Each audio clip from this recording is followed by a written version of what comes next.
రఘురామకృష్ణరాజు గారికి మినిస్ట్రీ రాలా, చంద్రబాబు నాయుడు గారు మంత్రి పదవి ఇవ్వలేదు. ఎందువల్ల రాలేదు అంటే చాలామంది ఆయన నోటి దూల వల్ల రాలేదు అనే అభిప్రాయంతో ఉన్నారు. తెలుగుదేశంలో కూడా కొంతమంది ఆయనకి మంత్రి పదవి చంద్రబాబు నాయుడు గారు ఇవ్వకపోవడం కరెక్టే అనే అభిప్రాయంతో కూడా ఉన్నారు.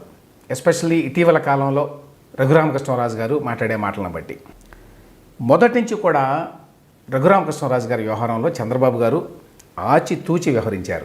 మీరు సీటు విషయం నుంచి తీసుకోండి, అలాగే పార్టీలో చేర్చుకునే విషయంలో కూడా అంతే. ఇప్పుడేమో పదవి ఇచ్చే విషయంలో దీనికి కారణం ఏంటి? రాజుగారి వైఖరి, ఆయన వ్యవహార శైలి చాలా వరకు కాంట్రావర్షియల్, వివాదాస్పదంగా ఉంటుంది. అప్పట్లో ఏమైంది? టీడీపీ జనసేన పార్టీలు నరసాపురం సీటు వదిలేస్తే బీజేపీ నుంచి నేను తెచ్చుకుంటాను అన్నట్టుగా మాట్లాడారు.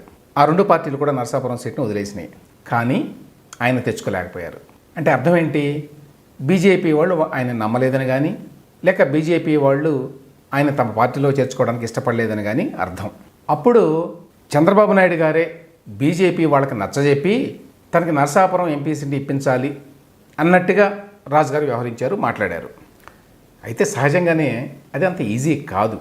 ఎందుకంటే మీరు అప్పట్లో చూస్తే చంద్రబాబు గారికి అంత శక్తి సామర్థ్యాలు లేకపోతే బీజేపీ వాళ్ళని ఏ విషయంలోనైనా కన్విన్స్ చేసేటువంటి ఎబిలిటీ ఉంటే అనపర్తి సీటు పోయేది కాదు. అక్కడ నల్లమిల్లి రామకృష్ణారెడ్డి గారు ఎంతో పోరాడాడు టీడీపీ తరఫున. అటువంటి సీటుని ఆయన బీజేపీకి ఇవ్వాల్సి వచ్చింది. అట్లాగే సుజనా చౌదరి గారికి తనకు గనక చేతనైతే చంద్రబాబు నాయుడు గారు బీజేపీలో ఎంపీ సీటు ఇప్పించుకునేవాడు, పొత్తులో తాను ఇస్తున్నటువంటి సీట్లలో భాగంగా. కానీ అది జరగలేదు. కాబట్టి చంద్రబాబు నాయుడు గారు ఏదో తనకు కావాల్సిన వాళ్ళందరికీ ఇప్పించుకున్నాడు, నాకు మాత్రం బీజేపీ వాళ్ళకి చెప్పి ఇప్పించలేదు అని రాజుగారు అనుకున్నా కూడా అది కరెక్ట్ కాదు.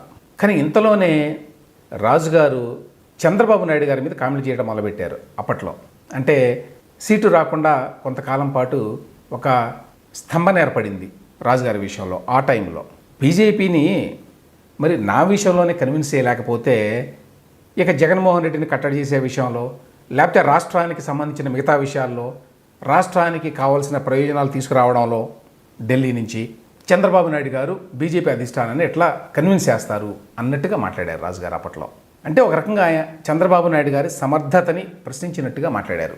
అయినా కూడా రాజుగారికి ప్రజల్లో ఉన్న సానుభూతి కానివ్వండి, గతంలో ఆయన చేసినటువంటి నిర్విరామ పోరాటం పట్ల ఉన్న గౌరవం కారణంగానివ్వండి, చంద్రబాబు నాయుడు గారు చిట్ట చివరికి ఆయనకి ఉండి అసెంబ్లీ సీట్ ఇచ్చారు. ఆయన అక్కడ మంచి మెజారిటీతోనే గెలిచారు. సో ఆ తర్వాత ఇప్పుడు స్పీకర్ పదవో హోంమంత్రి పదవో ఇస్తారని చెప్పి ఆశించారు. చాలామంది తెలుగుదేశం అభిమానులు, ఇతరులు కూడా, న్యూట్రల్ పీపుల్ కూడా రాజుగారికి అటువంటి పదవి ఇవ్వాలని కోరుకున్న మాట వాస్తవం. అయితే మంత్రివర్గ కూర్పు అనేది కత్తి మీద సాము లాంటిది. ఎన్నింటినో బ్యాలెన్స్ చేయాలి. దీనికి తోడు రాజుగారంటే కొంచెం దేశముదురని, ఆయనకి నోటి దోల అని, తొందరపడి ఏది పడితే అది మాట్లాడతారని ఉన్న పేరు కూడా బహుశా ఆయనకి పదవి రావడానికి అడ్డుపడి ఉండొచ్చు. ఇప్పుడు మళ్ళీ గత కొద్ది రోజులుగా రాజుగారు ఇస్తున్నటువంటి అనేక ఇంటర్వ్యూల్లో ఆయన తన నోటికి మళ్ళీ పని చెప్పారు. చంద్రబాబు నాయుడు గారికి నేను ఆనలేదేమో, నా సీనియారిటీ ఆయనకి సరిపోలేదేమో, మా క్షత్రియ కులానికి మంత్రి పదవి ఇవ్వాలనుకోలేదేమో అని ఇటువంటి చొరకలన్నీ వేస్తున్నారు. బహుశా ఈ తొందరపాటుతనం, ఊరికే ఇట్లా మాటలు దొరలడం వల్లే రాజుగారికి మంత్రి పదవి రాలేదు అనుకోవాలి. రఘురామరాజు గారు సమర్థుడు అనడంలో ఎటువంటి సందేహం లేదు. చాలా మంచి నెట్వర్క్ మెయింటైన్ చేస్తాడు అనడంలో సందేహం లేదు. అయితే రాజకీయాల్లో సమర్థత, తెగుతో పాటు కొంచెం సమయస్ఫూర్తి, కొంచెం ఓపిక కూడా ఉండాలి. లేకపోతే ఆయనకి, రాష్ట్రానికి కూడా నష్టం జరిగేటువంటి ప్రమాదం ఉన్నది.